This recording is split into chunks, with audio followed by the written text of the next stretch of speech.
دیکھ لے صاحب، ڈیجے بجانا، بنجو بجانا، تازیہ گھمانا، نشان لے کے جانا، یہ ساری چیزیں شیعیت ہے، رافضیت ہے، اس کا اسلام اور سنت سے کوئی تعلق نہیں ہے۔ نفس کی پیروی کرتے ہوئے لوگوں نے تازیہ بنا کے گھمانا شروع کیا، امام باڑہ بنانا، یہ رافضیت کا طریقہ ہے۔ اہل سنت و جماعت میں اس امام باڑے پہ سیڑھی لے کے جانا، فاتحہ پڑھوانا، اعلیٰ حضرت اسے ناجائز لکھا ہے، شیعوں کا کام ہے، رافضی کا کام ہے۔ ڈھول بجانا یہ شیطانوں کا کام ہے۔ ہماری نماز سے کافر خوش نہیں ہوتا، ہمارے روزے سے کافر خوش نہیں ہوتا، ہمارے حج سے کافر خوش نہیں ہوتا، اور ہمارے ڈیجے سے خوش ہوتا ہے، ہمارے محرم سے خوش ہوتا ہے، ہمارے تازیہ سے خوش ہوتا ہے، ہمارے نشان سے خوش ہوتا ہے۔ کیوں ہوتا ہے؟ چونکہ وہ آدمی سوچتا ہے کہ ہمارے کام کی طرح اس کا کام ہو گیا، ان کا یہ کام مجھ سے میل کھاتا ہے۔ وہ ابھی اپنے من سے بناتا ہے، اپنے من سے گھماتا ہے، اپنے من سے پانی میں ڈال دیتا ہے۔ ہماری نماز تو اس کی طرح نہیں ہے، روزہ تو اس کی طرح نہیں ہے، حج تو اس کی طرح نہیں ہے۔ البتہ شریروں نے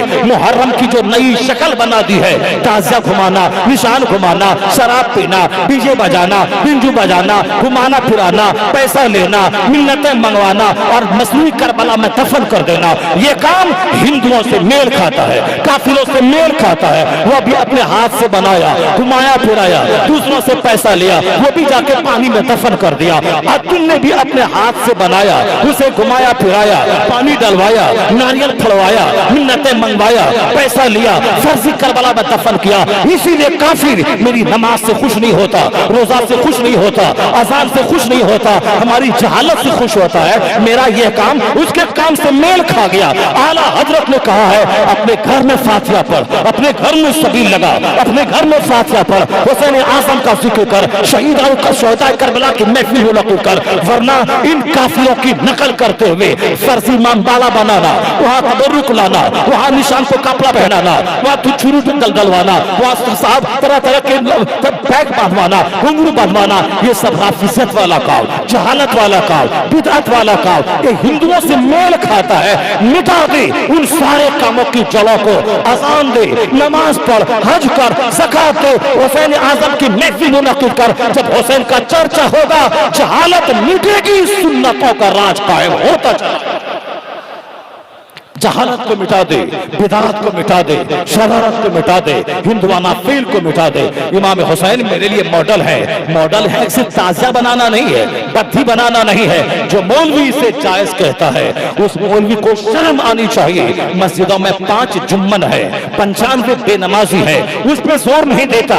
وہ تازیہ ایک جاہلانہ کام ہے، اس پہ زور دیتا ہے۔ کیوں تازیہ ہے؟ کیوں گھمانا ہے؟ کیوں مقابلہ کرنا ہے؟ اسی لیے ہر سال محرم میں لوگ کٹتے ہیں، ہر سال لوگ ڈی ایم کے دروازے پہ ذلیل ہوتے ہیں۔ میں نے اپنی آنکھوں سے دیکھا مسلمانوں کے دو گروپ آپس میں لڑ گئے۔ میں صبح فجر کے بعد جب ٹہلنے نکلا، میں نے ڈی ایم کے ڈیرا پہ دیکھا کہ مسلمانوں کی ایک بڑی تعداد ہے جو ڈی ایم کے دروازے پر دن کے 10 بجنے کا انتظار کر رہا ہے۔ وہ صبح کے 5 بجے سے رات کے 3 بجے سے بیٹھے ہوئے ہیں۔ کیوں؟ وہ دونوں ایک گاؤں کے تھے، الگ الگ محلے کے تھے، محرم کے نام پہ آپس میں جنگ کر لیا ہے، ایک دوسرے کو کاٹ دیا ہے، ایک دوسرے کا خون بہا دیا ہے۔ اب ایک کافر کے دروازے پر بیٹھ کر وہ 5 گھنٹے تک رحم و کرم کی بھیک مانگ رہا ہے۔ کیوں ایسی جہالت والا کام کیا؟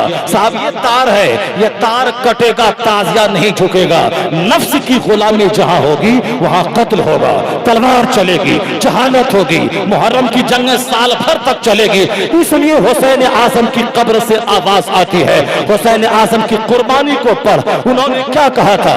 یزید بولا تھا میں جو چاہوں گا سو ہوگا، میرا چلے گا، میرا چلے گا، میں جو چاہوں گا وہ ہوگا۔ اگر حسین میری بات نہیں مانے تو ان کو قتل کر دیا جائے گا۔ حسین اعظم نے کیا کہا تھا؟ نہیں چلے گا تیرا، نہیں چلنے دوں گا تیرا۔ میرا نانا لاجواب، نانا کی شریعت لاجواب، نانا کا قانون لاجواب، تو اسے داغدار کرنا چاہے گا، نہیں چلنے دوں گا۔ تیرے ہاتھ میں تلوار ہے چلا دینا، تیرے ہاتھ میں فوج ہے چلا دینا، تیرے ہاتھ میں سلطنت ہے غلط استعمال کرنا۔ میرے پاس سینہ ہے، میرے پاس دل ہے، میرے پاس ضمیر ہے, میرے پاس ایمان ہے, میرے پاس صداقت ہے, میرے پاس نظریہ حق ہے, میں اسے پامال ہونے نہیں دوں گا. گردن پہ تیرا قبضہ ہو سکتا ہے, تو تلوار چلا لینا, میرا ہاتھ نہیں لے پائے گا, میں سپورٹ نہیں کروں گا. یزید اور حسین میں یہی جنگ تھی. یزید کہتا تھا کیوں نہیں سپورٹ کرے گا, جب بیٹا مرے گا, جب عورتیں تیری بھوک سے ملکیں گی تو تو جھک ہی جائے گا, جب تیرا دودھ پیتا مرنے کے قریب پہنچے گا تجھے تو جھکنا پڑے گا, کیوں نہیں جھکے گا. میں اس شام کا پہلوان تیرے مقابلے میں کھڑا کر دوں گا, عراق کا پہلوان لا دوں گا. یزید نے 22,000 کی فوج کھڑی کر دی. حسین ٹہل کے ہاتھ دے دے. یزید نے پانی پہ پہرے بیٹھا دیے تاکہ حسین بال بچوں کی پیاس کا خیال کر کے وہ مجھ کو سپورٹ کر دے. جنگ یہی تھی کہ حسین مجھ کو سپورٹ کر دے, حسین اپنا ہاتھ دے دے, وہ میری بیعت کر لے, مجھ کو مان لے, تاکہ میں بہت دنوں تک لمبی پاری میں کھیلوں, لمبے دنوں تک میں اپنی سلطنت کروں. اور حسین ہی میں وہ بل اور دم ہے جو میرے خلاف آ سکتا ہے. 50 لاکھ ہزار لوگ ان کے خیمے میں جا سکتے ہیں. وہ جب آواز دیں گے میرے مقابلے میں تو لوگ ان کے پاس کھڑا ہو سکتے ہیں, پھر میرے لیے مشکل کھڑی ہو سکتی ہے. اس لیے یا تو حسین کو سامنے سے صاف کر دے یا پھر حسین میری بیعت کو قبول کر لے. ورنہ یہ اگر زندہ رہا اور پھر یہ اگر آزاد رہا, مجھ کو سپورٹ نہیں کیا, تو پھر فوج ان کے پاس ہو جائے گی, طاقت ان کے پاس رہے گی. اس لیے ہر بادشاہ کا مزاج ہوتا ہے, میں جب بادشاہ بنا ہوں تو میرا جو مخالف ہے اس کو میں زیر کر دوں تاکہ میری راہ میں رکاوٹ نہ رہے. تو سب سے بڑی رکاوٹ یزید کی نگاہ میں حسین کی ذات تھی. عبداللہ ابن عباس بھی تھے, عبداللہ ابن زبیر بھی تھے, عبداللہ ابن عمر بھی تھے, اور ان لوگوں سے اتنا خطرہ ان کو نہیں تھا. خطرہ صرف حسین ابن علی سے تھا. یہ جس دن کروٹ لیں گے میری سلطنت تو مٹی میں مل جائے گی. اسی لیے وہ چاہتا تھا حسین سپورٹ کر دے, پھر کون رہ جائے گا میرا مخالف. میں بہت دنوں تک حکومت کروں گا, جیسے چاہوں گا جیوں گا, شراب پیوں گا, نماز چھوڑوں گا, جو منمانے ڈھنگ سے جیوں گا. حسین اعظم نے کہا ایسا نہیں ہوگا, میں جب تک زندہ ہوں ایسا نہیں ہونے دوں گا. قانون چلے گا خدا کا, آئین چلے گا خدا کا, اصول چلے گا خدا کا. قرآن کے خلاف کوئی نظریہ نہیں, حدیث کے خلاف کوئی نظریہ نہیں, قانون چلے گا وہی. صدیق عمر نے جس پہ عمل کیا, عثمان علی نے جس پہ عمل کیا, بڑے بھائی حسن نے جس پہ عمل کیا, ان خلفائے راشدین کے خلاف کوئی نیا نظریہ نہیں چلے گا. یزید نے کہا کیسے نہیں چلے گا. یزید طاقت کے غرور میں ڈوبا تھا, ہتھیار کے غرور میں ڈوبا تھا, جیسے آج بھی طاقت کے نشے میں ڈوبتا ہے. تو 100 کروڑ میرا ہے یا 20 کروڑ کیا کر لے گا, میں جو چاہوں گا سو کر لوں گا, میں جیسے جیوں گا, اس کو تو میں اپاہج اور گونگا بنا دوں گا. میجورٹی میرے پاس ہے, طاقت میرے پاس ہے, میں جو چاہوں گا سو کر لوں گا. میرے مقابلے میں جو کھڑا ہوا میں اس پر فلاں چیز اس کو کیس ڈال دوں گا, اسے جیل میں ڈال دوں گا. یعنی ایک بے ہنگم حکمراں کا یہی مزاج ہوتا ہے. یزید اسی آمرانہ چال چل رہا تھا, یعنی بدمست ہاتھی کی طرح جھومتا تھا کہ حسین یا تو بیعت کر لیں تاکہ پھر کسی کو بیعت کرنے میں کوئی عذر نہ رہے, سارے لوگ مجھ کو مان لیں, یا پھر حسین راستے سے صاف ہو جائے تاکہ میں آزادانہ ڈھنگ سے میں جیوں. حسین اعظم نے سمجھ لیا کہ اب میرا مدینے میں رہنا, میں آرام سے رہنا ایک آپشن تھا. یزید کو سپورٹ کر دے, مدینے کا گورنر بن جائے, ہر مہینے 2 لاکھ روپے 2 لاکھ درہم مجھ کو دے گا, آرام سے کھائیں گے پیئیں گے, بال بچوں کے ساتھ رہیں گے, نماز پڑھیں گے, مسجد نبی میں نماز پڑھائیں گے, پھر مر جائیں گے, بقیع شریف میں دفن ہو جائیں گے. ایک آپشن یہ تھا, آرام سے جینا, کھانا پینا, ایک ظالم کو سپورٹ کر دینا, ظالم کی مدد کر دینا. ہاں میں نے تجھ کو بادشاہ مان لیا. پھر وہ گورنر بن جاتے مدینہ کے, آرام سے کھاتے پیتے اور دنیا سے چلے جاتے. کیونکہ جو موت کا وقت متعین ہے اس سے 1 منٹ پہلے آگے وہ جا بھی نہیں جا سکتے تھے, چاہے آرام سے گھر میں رہے چاہے میدان جنگ میں جائے. موت کا جو وقت متعین ہے اس سے 1 سیکنڈ بھی آگے جا نہیں پاتے. قدرت کا قانون ہے, فَإِذَا جَاءَ أَجَلُهُمْ لَا يَسْتَأْخِرُونَ سَاعَةً وَلَا يَسْتَقْدِمُونَ. جب موت آتی ہے تو 1 لمحہ کے لیے نہ آگے ہوتا ہے نہ پیچھے ہوتا ہے. ایک آپشن تھا آرام سے مدینے میں رہنا, اور دوسرا آپشن تھا یزید کی بیعت کا انکار کر جانا. انکار کر جانے کا مطلب مدینہ میں رہنا اب مشکل ہو جائے گا, بال بچوں کے ساتھ رہنا مشکل ہو جائے گا, چین سے جینا مشکل ہو جائے گا, وطن سے بے وطن ہونا پڑے گا, موت کی راہوں پہ چلنا ہوگا, بھوک اور پیاس کی راہوں پہ چلنا ہوگا, بال بچوں کو کٹوانا ہوگا, اپنی بیویوں کو بے آب و گیا فاقی میں اسے اسی طرح ویران چھوڑنا پڑے گا, اپنے خیمے میں آگ لگوانا ہوگا, اپنی لاش کو گھوڑے کی ٹاپوں سے رنوانا ہوگا. یہ 2 ऑप्शन था। एक ऑप्शन था आराम से खाना पीना, मदीने में रहना, यजीद को मान लेना, और दूसरा ऑप्शन था जालिम की हिमायत नहीं करके मुसीबतों से टकरा जाना, मौत से टकरा जाना, मौत की आंखों में आंखें डाल देना। हुसैन आजम के सामने दोनों ऑप्शन था। यही ऑप्शन इमाम हसन के सामने भी था। इमाम हसन जब खलीफा बने थे 40,000 फौजी उनके साथ, अरब उनके साथ थे। उन्होंने अमीर मुआविया यजीद के बाप को खिलाफत दे दी 3 शर्तों के साथ। लोग कहने लगे ये आरुल मुस्लिमीन है, ये हसन डर गए। हसन अमीर मुआविया के सामने घुटने क्यों टेक दिया, जबकि 40,000 अरब अपनी गर्दन कटाने को तैयार है, मगर ये अमीर मुआविया को खिलाफत क्यों दे दी। ये शेम है, मुस्लिम समाज के लिए आर है। हम लोग इनके नाम पे गर्दन कटाने वाले थे और ये अमीर मुआविया के सामने सरेंडर कर गए। ये आरुल मुस्लिमीन कहने लगे, मुसलमानों के लिए शर्म है, ये शेम शेम कहने लगे। इमाम हसन ने क्या कहा था कि अल आर खैरुम मिनन नार। या जिंदगी के हर पहलू में एक तरफ हराम की दौलत से अरबपति बनना और एक तरफ हलाल का 1 रुपया कमा के सर ढको तो पांव खोलना, पांव ढके तो सर खुलना।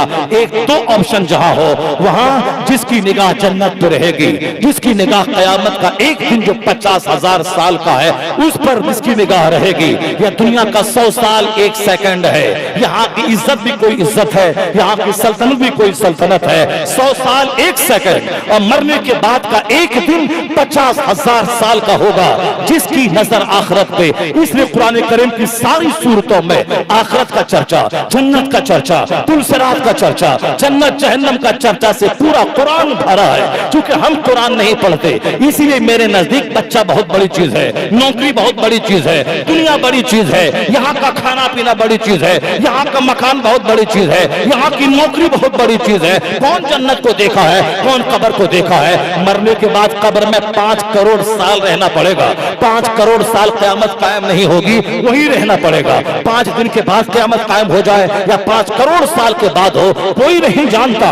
कब कब्र की मंजिल, मैदान महशर की मंजिल, जहाँ का एक दिन कान मिक़दार हो 50,000 सना, एक दिन 50,000 साल के बराबर है। जिसकी नजर आखिरत पे, जिसकी नजर आलम बरज़ख पर, जिसकी नजर मैदान महशर की गर्मी पर, जमीन अतामे की सवानेज़े पे आफताब होगा, बंदा नाक और गर्दन तक पसीने में डूबा रहेगा, सिवाय अल्लाह के अर्श के किसी दरख्त का साया न होगा, कोई पुरसाने हाल न होगा। आधा दिन 25,000 साल तक बंदे के दिमाग में बात तक नहीं आएगी। इस मुसीबत से निकलने के लिए कोई सिफारिशी तलाश करना चाहिए, अल्लाह दिमाग से बात निकाल देगा। जब आधा दिन गुजरेगा 25,000 साल, तब दिमाग में बात आएगी। इस संकट से निकलने के लिए किसी सिफारिशी को तलाश करना चाहिए, तब वह लोग आदम अलैहिस्सलाम के पास दौड़ के आएंगे। इस मुसीबत से निकालने के लिए आप रब की बारगाह में सिफारिश कीजिए, यानी वहां से दूसरा मरहला शुरू होगा। 25,000 साल असल इज्जत आखिरत की, असल राहत आखिरत की। ये दुनिया का 100 साल 1 सेकंड है। इसलिए मुस्तफा के घर वालों ने हमेशा इस दुनिया को पांव के नीचे रौंदा, यहाँ के आराम को रौंदा। यहाँ तक कि 3 रोजा की मिन्नत मानी है फातिमा ज़हरा ने। हर दिन जो की रोटी यहूदी के यहाँ से लाके पीस करके रोटी तैयार की गई, और तीनों दिन यतीम और कैदी और मिस्कीन आया है, भूखा रह के रोजा है, और रोटी मिस्कीन को दे दी गई, रोटी कैदी को दे दी गई, रोटी यतीम को दे दी गई।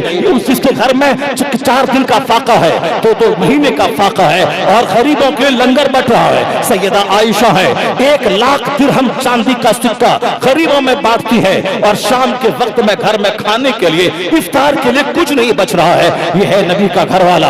इन्होंने हमेशा आखिरत का चर्चा, जन्नत का चर्चा, महशर का चर्चा किया। हुजूर ने फातिमा ज़हरा से कहा था, बेटी फातिमा, दुनिया में जो मांगना है मुझसे मांग ले, कयामत के दिन कोई तेरा पुरसाने हाल न होगा। क्या मतलब? अपनी उम्मत को पैगाम देने के लिए कि दुनिया का मकान, दुनिया की गाड़ी, दुनिया का बच्चा, दुनिया की बीवियां तुझे काफिर न बना दे, तुझे जहन्नमी न बना दे। अपने बाल बच्चों की मोहब्बत में हराम खोर न बन जाओ, जब तुम असल इज्जत वहां की है। इसलिए भूखा रहना, घर में 4 दिन का फाका रहे, और हराम के करोड़ों को गले मत लगाना। हलाल का 1 रुपया हराम के करोड़ों पे भारी है। यही पैगाम फातिमा ज़हरा ने अपनी जिंदगी में दिया, यही मौला अली ने दिया। मौला अली के पास एक बार दुनिया सज धज के आई थी। आपने कहा तुझको तलाक दिया, मैंने तुझको तलाक दिया, मैंने तुझको तलाक दिया। किसी ने पूछा बाबा किसको तलाक दिया? तो मौला अली कहते दुनिया सज गज की आई थी, कह रही थी मुझको कबूल कर लीजिए, मगर मैंने दुनिया को तलाक दे दिया, मैंने तलाक दे दिया। मौला अली ने दुनिया को तलाक दिया, इमाम हसन ने उससे निकाह नहीं किया, इमाम हुसैन ने निकाह नहीं किया। इमाम हसन भी तंगियों में रहे। इमाम हसन ने क्या कहा, हाँ मैं आरुल मुस्लिमीन हूं ना, तुम्हारे कहने के मुताबिक ये आर नार से बेहतर है, यानी दुनिया की शर्मिंदगी आखिरत की शर्मिंदगी से बेहतर है, दुनिया की आर आखिरत की नार से बेहतर है। यही फॉर्मूला हमारे लिए भी, आखिरत की इज्जत दुनियावी इज्जत से प्यारी होनी चाहिए, आखिरत की जन्नत दुनियावी इख्तिदार से प्यारी होनी चाहिए। जब से हम जलील हो गए, जब से दुनिया प्यारी रही, बाल बच्चा प्यारा रहा, बीवी का शौक पूरा करना प्यारा रहा, मेरा चेहरा मैला हो गया, मेरा दिन सुकून से खाली हो गया, दुनिया भी गई आखिरत भी गई। इमाम हसन ने कहा था आखिरत और दुनिया में जब टकराव हो और दोनों में से एक ऑप्शन को मानना पड़े तो आखिरत वाले ऑप्शन को मान लेना। इमाम हसन ने खिलाफत दे दी, लोग चीखते रहे, चिल्लाते रहे, आर कहते रहे, मगर आपने उनकी कोई परवाह नहीं की। सारी जिंदगी इबादत में, तन्हाई में, गोशा नशीनी के साथ गुजार दी, दोबारा कभी खिलाफत की तरफ पलट के नहीं देखा। इमाम हुसैन के सामने वही ऑप्शन आ गया था, वो हुसैन आजम जो नाज़ो नअम में पले थे, जिनके कान में मुस्तफा ने अजान दी थी, जिनके मुंह में तहनीक मुस्तफा ने दिया था, जिनके लिए सरकार दो जहां ने अपने कांधे को पेश किया था, जिनकी सवारी मुस्तफा का कांधा हो, जिनको हुजूर ने दादा का भी प्यार दिया था, हुजूर ने नाना होने का भी प्यार दिया था, सारा प्यार हुसैन को दिया था, यानी उनकी गुट्ठी गुट्ठी में इस्लाम पिला दिया था। अब वो वक्त आ गया था कि हुसैन नाना के तैयार किए हुए सलाहियत पर अब वह इम्तिहान देने के काबिल बन जाए। सरकार इमाम आली मकाम के सामने दो ऑप्शन था, एक दुनिया थी, एक उखबा था, यानी एक ऑप्शन यही था मदीने का गवर्नर बन जाए, आराम से खाए पिए और उसके बाद फिर मर जाए।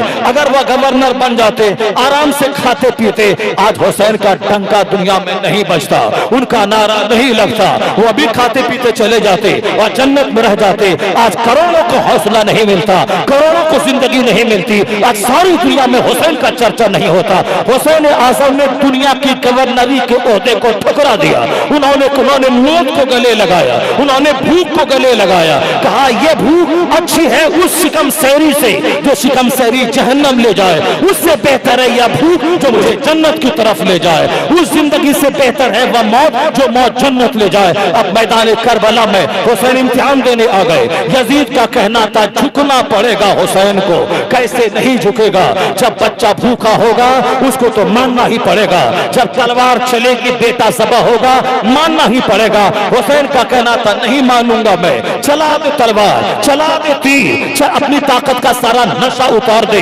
बुला दे सारे पहलवानों को। मुस्लिम समाज में बहुत सारे कम पढ़े लिखे लोग हैं जो कहते हैं हुसैन कटने के बाद कैसे जीत गए और यजीद कैसे हार गया, यजीद तो जंग जीत गया। मैंने इस पॉइंट को इसीलिए इंडिकेट किया है कि हुसैन आजम ने आखिरत पसंद की दुनिया को ठुकरा दिया। वहां नजरियाती जंग ये है, हुसैन ने कहा नहीं दूंगा हाथ, नहीं दूंगा अपना जमीर, नहीं दूंगा अपना ईमान, तेरे हाथ में तलवार है चला दे, तेरे हाथ में ताकत है इस्तेमाल कर। यजीद ने कहा था कैसे नहीं देगा तू हाथ, मैं पहलवानों को जमा कर दूंगा, दरियाए फरात पे पहरा लगा दूंगा, तीरों की बारिश करवा दूंगा, तेरे बाल बच्चों को कटवा दूंगा, तेरे खेमे में आग लगा दूंगा। यजीद ने कहा था मानना पड़ेगा, वो मानेगा कैसे नहीं। हुसैन ने कहा था नहीं मानूंगा, चाहे जितना भी दर्द करबला में जमा हो जाए। अब दोनों तरफ से नजरियाती जंग थी। हुसैन आजम को न बेटे की लाश अपने मौकफ से हटा सकी, वहां भूख भी है, वहां प्यास भी है, दरिया पे पहरा भी है, खेमे में आग भी है, बाल बच्चों की हसरत भी है, बाल बच्चों का कैदी बनाए जाने का सदमा भी है, घोड़े के टापों से लाशों का रौंदमाना भी है, सारा सदमा जमा है। हुसैन ने सारा घोट पी लिया, कहा सब मुझको गवारा है, बेटे की लाश सामने मौजूद है, कहा नहीं झुकूंगा, दूध पीता बच्चा शहीद हो गया नहीं मानूंगा, या अब्बास अलमबरदार शहीद हो गए नहीं मानूंगा। यहां तक कि यजीद ने 22,000 की फौज झोंक दी, तलवार झोंक दी, उन्होंने बड़े सुरमाओं को झोंक दिया। 72 जख्म मेजों के तलवारों के खाने के बाद हुसैन सस्ते में सर रखा, जान जाने आफरी के हवाले कर दी। यजीद हाथ मल के रह गया कि मैं ताकत का इस्तेमाल करके हुसैन का हाथ नहीं ले सका, और हुसैन सारा सितम सह के अपना हाथ और ईमान बचाने में कामयाब हो गया। जर्रा जर्रा पुकार उठा, यजीद हार गया, हुसैन जीत गए।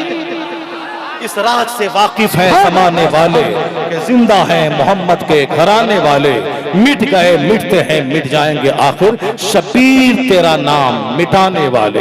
इमाम अली मकाम ने इम्तिहान में वो कामयाबी हासिल की कि आज यजीदियत मर गई, यजीद का कोई बेटा दुनिया में मौजूद नहीं है, जुल्म मर गया और हुसैन सब्र के साथ आज जिंदा है।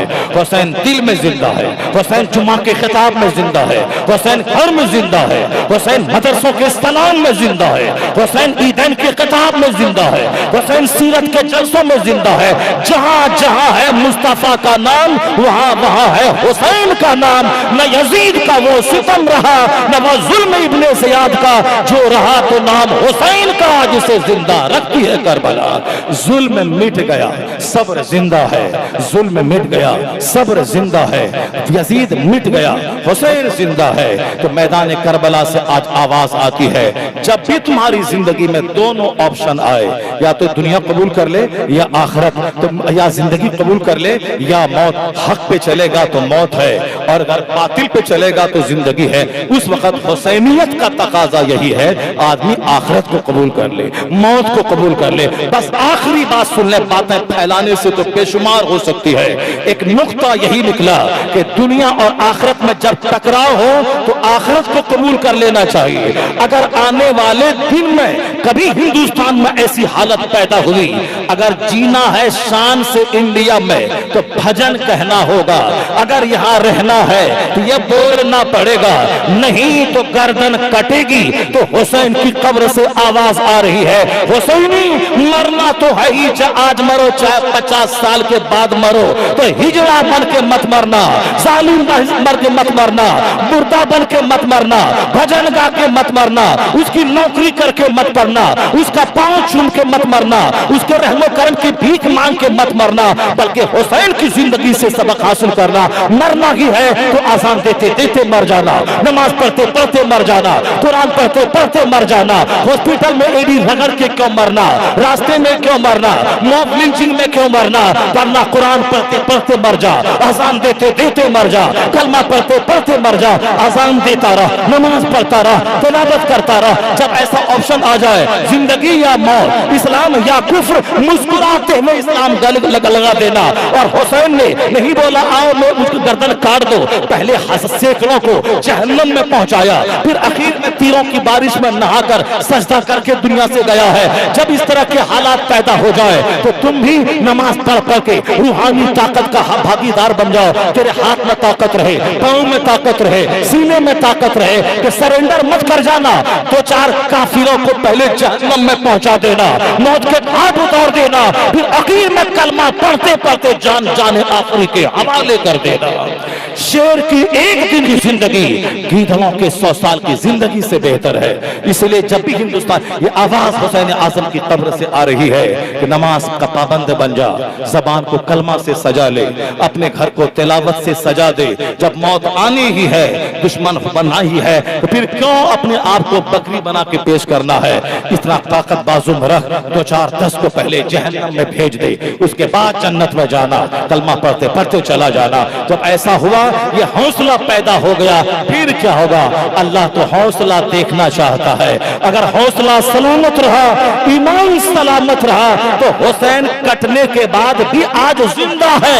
और अगर तू कट गया, ऐसा नहीं कि इस्लाम मिट जाएगा यहां से, तू आज कटेगा, इस्लाम क़यामत तक के लिए हिंदुस्तान में जिंदा हो जाएगा। तेरी हुकूमत रहेगी, तेरी सल्तनत रहेगी, क्योंकि इस्लाम मिटने नहीं आया है। हमारा मुजाहिद फांसी का फंदा चूमते हुए कहा था, कोई गुल बाकी रहेगा, न चमन रह जाएगा, पर रसूलुल्लाह का दीने आज़म रहेगा।